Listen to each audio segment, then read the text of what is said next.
Alright, here we go with the final chapter 4 art book of Dispatch. When I was working on this beat, we had yet to shoot Shroud's earlier scenes in episode 1 or 6, non-linear development. So I approached it as his big reveal. I wanted his entrance to feel unsettling, like a nightmare. To build that effect, we established a rhythm where quick flashes of Robert being tortured were surrounded by long cuts to black, providing a safe place. Then we shattered that safety by having Shroud emerge from the darkness itself, leaving the audience to wonder if he had been there the whole time. These are all the different little original sketches for Shroud. The amount of design exploration we did for Shroud could fill its own art book. His look, mech, and powers all required nuance and specificity to properly represent the backstory and convey his ultimate motive. As you can see, we traveled down a few paths before we narrowed it down to what's on screen. We started by throwing a very wide design net as Shroud armored, bio-based, organic, and tentacled, Pharaoh-inspired, non-corporeal, cybernetic, ninja-like, brainy, business baddie. Then we landed here. This was the right vibe, so we had to further refine his helmet / mask, as that piece of tech was essential to understanding Shroud's capabilities and threat. His helmet allows him to calculate probabilities and increase his wind spotting to unbeatable proportions, almost like he can see into the future, which brought us here. Functional attire with an iconic and creepy headpiece, paired with a subdermal neural network, both of which ominously glow with immense processing power. And then Eli. Command shirt, exterminator vibes, very casual. When the Shroud mask is off, he's just Eli. Turns out Eli is also a dick. He worked closely with Robert's dad during Mecha Man's golden years, but was unable to buy into the vision of heroism being a worthwhile pursuit. These concepts show only a small handful of the many revs of exploration we did to find Shroud's behind the mask persona. At one point, we even explored the idea of flashing back to a young Eli to see his dynamic with young Robert and Bobby.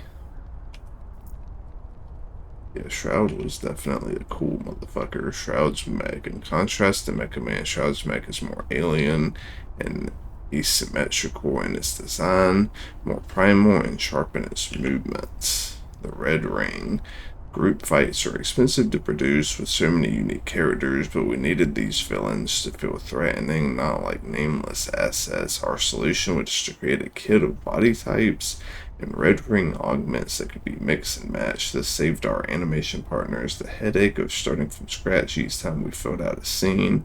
We also documented how the abilities of these bad guys and gals would be enhanced by their respective Red Ring augments.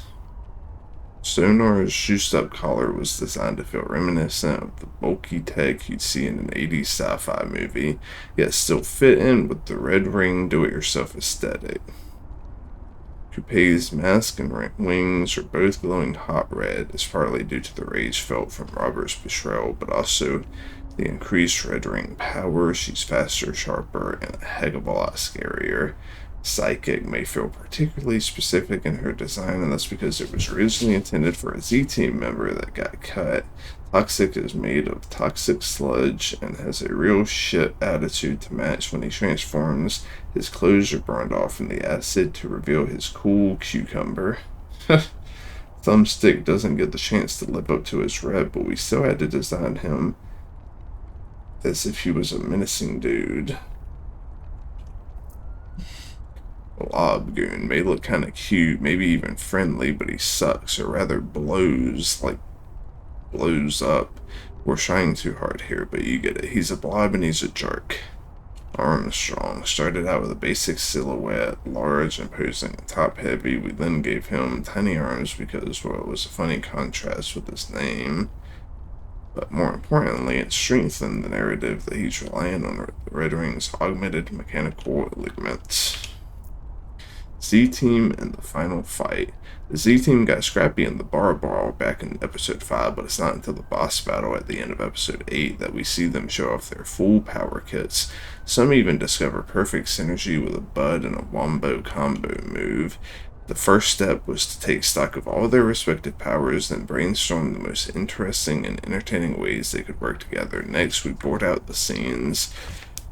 To understand the flow and communicate the scope and vision to the rest of the team. Now, boarding action beats ain't the prettiest. In order to convey lots of tiny kinetic movements, it's fast and messy. Detailed visuals take a backseat to informational sketches and notes, often paired with 3D pre-visualization and live-action reference material filmed by our team. This is how we worked out these combat shots and found the right pacing so our ragtag team could finally step into their roles as full-blown superheroes. Prism's light lattice shield concept, Malevola's strength and sword synergy concept, Golem's rock summoning waterfall power concept. Z-Team assembled against a common enemy. Malevola portals in to watch Prism's back. Prism gears up to conjure light steps for a flambe alley-oop. Coupe gives Punch-Up some added altitude before he barrel rolls. And these are some of the Invisigal blows up yet another Meg, this time with the help of Golem's mud goop. Pretty cool. Blazin'. If you didn't already know from your choices in episode 4, it may be a shock to learn Blazer isn't a natural blonde. Be cool, it's a sensitive topic. Turns out the best balayage doesn't come from a salon, but an enchanted necklace that brings along some serious super prowess, all of which Chase benefits from once he dons the gemstone. That was cool having him fucking run in like that. Setting the attacks. By episode 7, our team is exhausted and beaten down, with the Red Ring launched a widespread attack on the greater Los Angeles area. We needed the scale of the destruction to feel both overwhelming and personal. We continue to base a lot of the game locations on real-life locales to echo that sense of familiarity and personal loss. Mystery Whiskey makes the best cup of Joe in the office. Lana, alien mailroom from a different galaxy altogether. Galen, Florida guy, has super hearing but plays it cool about all the secrets he most definitely knows. The people, we've got what makes the real difference. Great people. The chaos of the Red Ring's attack and our story focuses up to zoom out a bit. We get a better idea of the scale of the city as well as the citizens, other heroes, and STN employees within it. These are some modular civilian, STN point superhero designs. So 8 storyboards, flashback. Episode 7 begins with a flashback to a sweet moment between young Robert and young Chase, giving us some context to their lifelong friendship. This sequence was sadly scoped down a bit, while the content was hard to lose. All that groundwork helped flesh out the backstories and inform how our characters got to where they are now. This is young Chase explorations, Robert sheltered home, young Robert. A sweet photo of young Robert with his dad. Alternate photo, okay. These unlikely heroes who started out as individual desperate sketches drawn over the course of several years eventually grew into the untitled cast lineup seen below. At first it was hard to picture them together, but now it's impossible to imagine them apart. Their unique designs echoes their specific personalities, like Flambe intentionally choosing the external deep V cut of his suit to show off his chest hair, or Waterboy wearing a wetsuit in order to keep the water inside his clothes so as not to upset the world around him. Each of these characters comes from different backgrounds with different talents and temperaments. They were plucked from their normal lives and smashed together in the workplace. While learning how to work together, they often joked around, occasionally argued, always celebrated wins together, and ultimately ended up supporting each other when things got tough. And over the course of working together, they became a team, just like the group of developers that made Dispatch. Dennis Lennart, Episode 8 co-direction. Then the epilogue. Well, this is the end. The process of creating this book, of digging up all these concept pieces and development notes, was a nice reminder of how far we've come.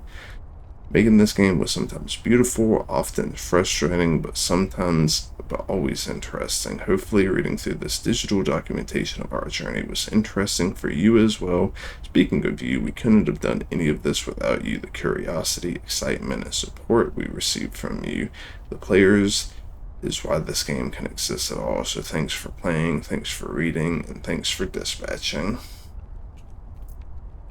And then these are like the storyboards for the end of the game.